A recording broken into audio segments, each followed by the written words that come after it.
No degree. The digital service business setup for beginners. The baby is finally asleep. You have maybe 45 minutes before the next feeding, and you sitting here wondering if there's actually a way to build something real without a college degree, without experience, without leaving your house. Here's what nobody tells you. The startup business gurus are selling you the wrong timeline. They act like you need to quit everything, invest thousands, and grind 16-hour days. That's not your reality. You're working in fragments. 20 minutes here, an hour there, and the truth is, there's an entire category of businesses designed for exactly that. Digital service businesses. Not the overhyped dropshipping nonsense. Not MLMs disguised as empowerment. Actual services where you build a skill once, then sell it repeatedly.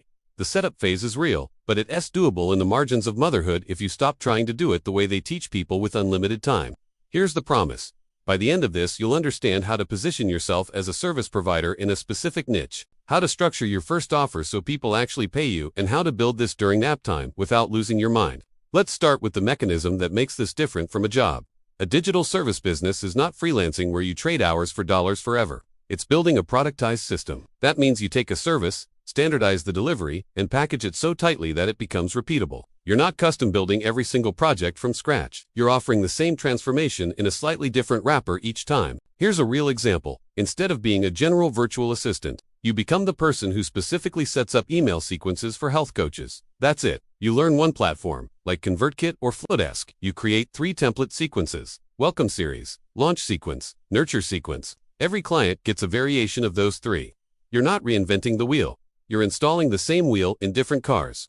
The degree objection dies here because nobody asks to see your diploma when you solve their actual problem. They care that you know how to do the thing they're avoiding. And most high-income service providers didn't learn their skill in a classroom. They learned it by doing it badly at first, then iterating. So let's talk about the skill acquisition phase, because this is where most people stall. You need to pick one service that meets 3 criteria. It's teachable in under 30 days. It's something businesses actively pay for, and it doesn't require you to be on camera or on calls if you do want to be. Here are examples that fit. Social media caption writing for specific industries, Pinterest management for e-commerce brands, basic Canva-based graphic design for coaches, podcast, show notes, and editing, email list setup and management simple, website builds on Wix or Squarespace. Notice what these have in common. They're all back-end tasks that business owners hate doing themselves. They're not creative strategy that requires years of experience. They're execution, and execution is trainable. You pick one, not 3.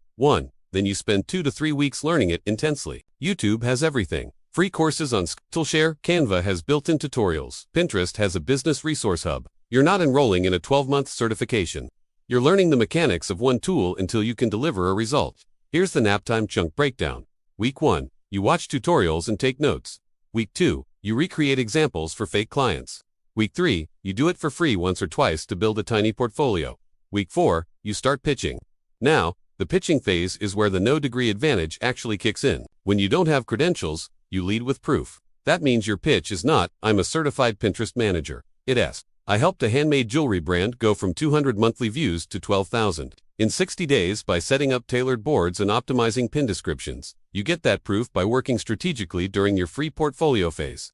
You find one small business owner in your target niche, offer to do the work for free in exchange for a testimonial and a before and after case study.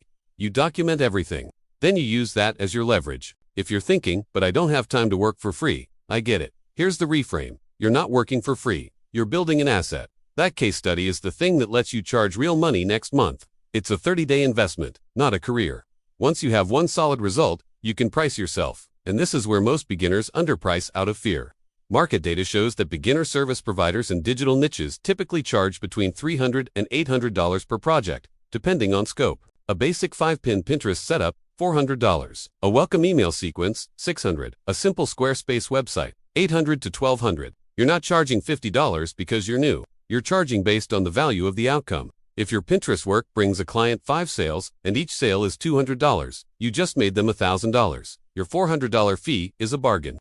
Here's the pricing structure that works for beginners. Offer one package, not 5 tiers. One clear deliverable with a fixed price. I will set up your Pinterest business account, create 5 optimized boards, design 15 pins, and schedule them for 30 days. $450. Turnaround, 1 week. That clarity makes the decision easy for the client, and it makes your delivery predictable for you. Now let's talk about where you find these clients, because this is not about cold emailing 1,000 people. You go where your target niche already gathers.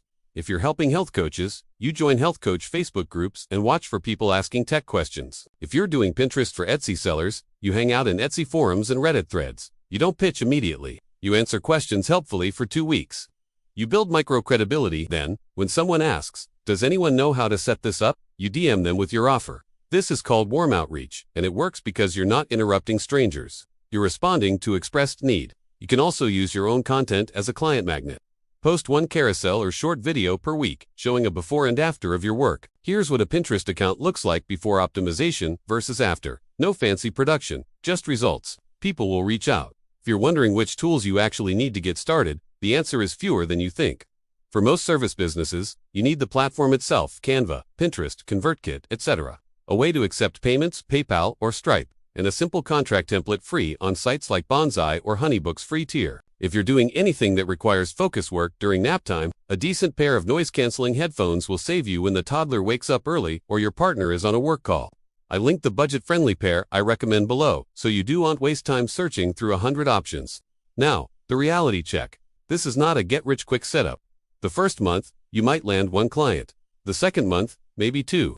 By month 3, if you're consistent, you could have a small roster of repeat clients paying you $1,500 to $3,000 total per month. That's not Instagram fantasy money, but it's real, and it's yours. The effort is front-loaded. Learning the skill is the hardest part. Delivering the service gets easier every time because you're repeating the same process. And the more you do it, the faster you get, which means your effective hourly rate climbs even though your price stays fixed.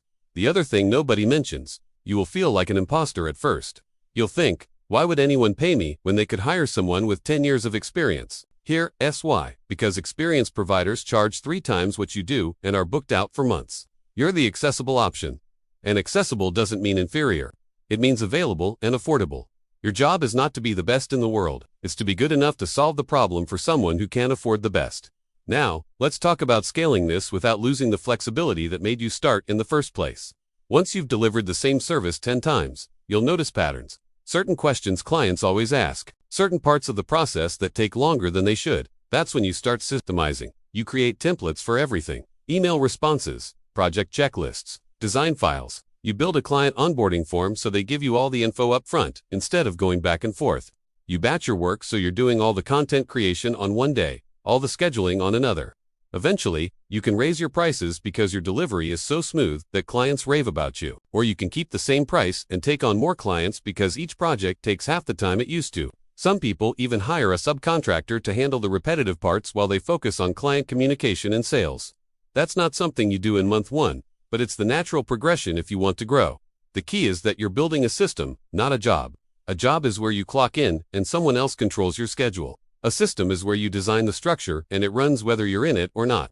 Here's the identity piece that matters. You're not doing this because you don't love your kids. You're doing this because autonomy and contribution matter. Because being financially dependent feels like a loss of self, even when your partner is supportive. Because you want your children to see you building something.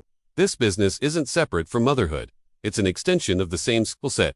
You're already managing chaos, prioritizing ruthlessly, and delivering results under impossible constraints. That's exactly what running a service business requires. The setup phase is navigable. The skill is learnable.